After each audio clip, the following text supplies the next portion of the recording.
क्या आपको मधुमेह यानी डायबिटीज़ है और आपने सब कुछ कर लिया लेकिन आपको कुछ फ़र्क नहीं पड़ा? आपने गूगल पे भी चेक कर लिया तो आपको इस तरीके के वीडियोस मिल रहे हैं जो आपके काम के नहीं हैं और सब आपको सिर्फ यही बोलते हैं कि ये करो, ऐसे मत करो।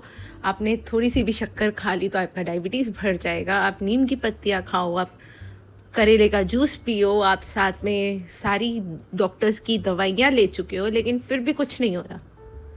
तो पता है क्यों नहीं हो रहा है? तो ये जान लीजिए कि स्ट्रेस के कारण नहीं हो रहा है। ये स्ट्रेस कि मुझे ऐसा करना है, मुझे वैसा करना है, ये नहीं किया तो ये हो जाएगा, वो नहीं किया तो ये हो जाएगा, और ऊपर से उसके साइड इफ़ेक्ट्स जो आपको दिखते रहते हैं। ये सबसे कैसे ऊपर आ सकते हैं?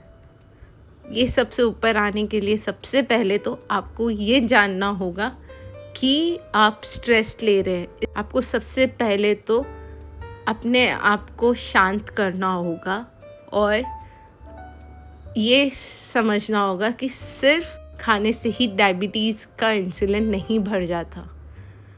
स्ट्रेस, आपका सोना, आप किस तरीके से उठ बैठ रहे हैं, कहाँ घूम रहे हैं, पानी पी रहे कि नहीं टाइम पे, क्या कर रहे हैं, उससे भी फ़र्क पड़ता है। तो चलिए सबसे पहले तो स्ट्रेस लेना बंद कीजिए कि मुझे डायबिटीज़ है। आपसे जो हो, जितना हो उतना कीजिए और फिर आपको चाहिए तो किसी से मदद लीजिए। अपना ध्यान रखने की कोशिश कीजिए और आप सिंपल एक्सरसाइजेस कर सकते हैं जिससे आपका डायबिटीज़ कंट्रोल में रहे। तो सबसे पहले अपने आप को शांत करने के लिए आपको प्राणायाम करना होगा, जिसमें सबसे पहले आता है अनुलोम विलोम। तो चलिए जानते हैं अनुलोम विलोम कैसे किया जाता है। सबसे पहले अपनी दाएं नाक से यानी कि राइट नॉस्ट्रिल से सांस लीजिए और फिर अपनी बाएं नाक से यानी लेफ़्ट नॉस्ट्रिल से सांस को छोड़िए। फिर वापस से बाएं नॉस्ट्रिल से सांस लीजिए और फिर दाएं से छोड़िए। इस प्रकार आपको करते रहना है, इसे 5 मिनट तक। तो अगला प्राणायाम जो हम करने वाले हैं उसे भ्रमरी कहते हैं। उसके लिए सबसे पहले अपने अंगूठे से अपने कान को बंद कर लेना होता है और बाकी 4 उंगलियों को अपने चेहरे पे रखना होता है और आपको सांस लेने के बाद अपने गले से एक इस तरीके से आवाज़ करनी होती है और ये आवाज़ आप सांस बाहर छोड़ते हुए करेंगे। तो जानते हैं इसे कैसे करते हैं? पहले एक गहरी सांस लीजिए और अब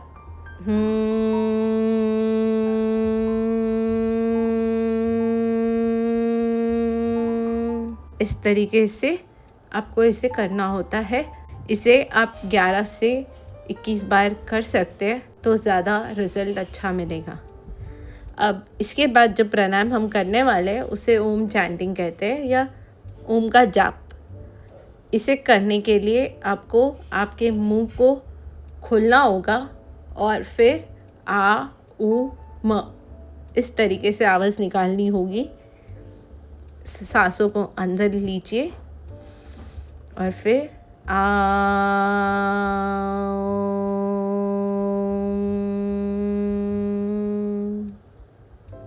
इस तरीके से आपको 11 या 21 बार इसका जाप करना होगा।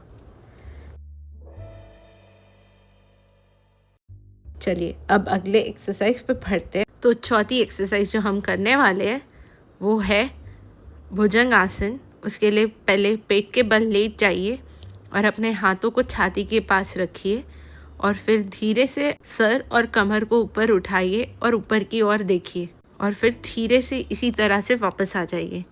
इसे भी आराम से जितने बार आप कर सकते हो उतने बार कीजिए। आप 7 से 11 बार करेंगे तो ज़्यादा अच्छा रहेगा।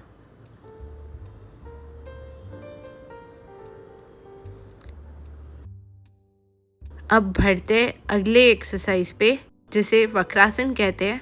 सबसे पहले अपने एक पैर को फैला लीजिए और दूसरे पैर को इस तरीके से मोड़ लीजिए और जो पैर फैलाया है उस हाथ को अपने मोड़े हुए पैर के टखनों पे लाके रखिए। अगर टखनों को नहीं पकड़ सकते तो अपनी ड्रेस या जहाँ तक आपका हाथ पहुँचे वहाँ पकड़ लीजिए और जिस पैर को आपने मोड़ रखा है उसी पैर के साइड से आपको पीछे की तरफ पलटना है और वो हाथ अपने शरीर के बीच में रखना है पीछे की तरफ। तो चलिए मिलते हैं अगले पार्ट में।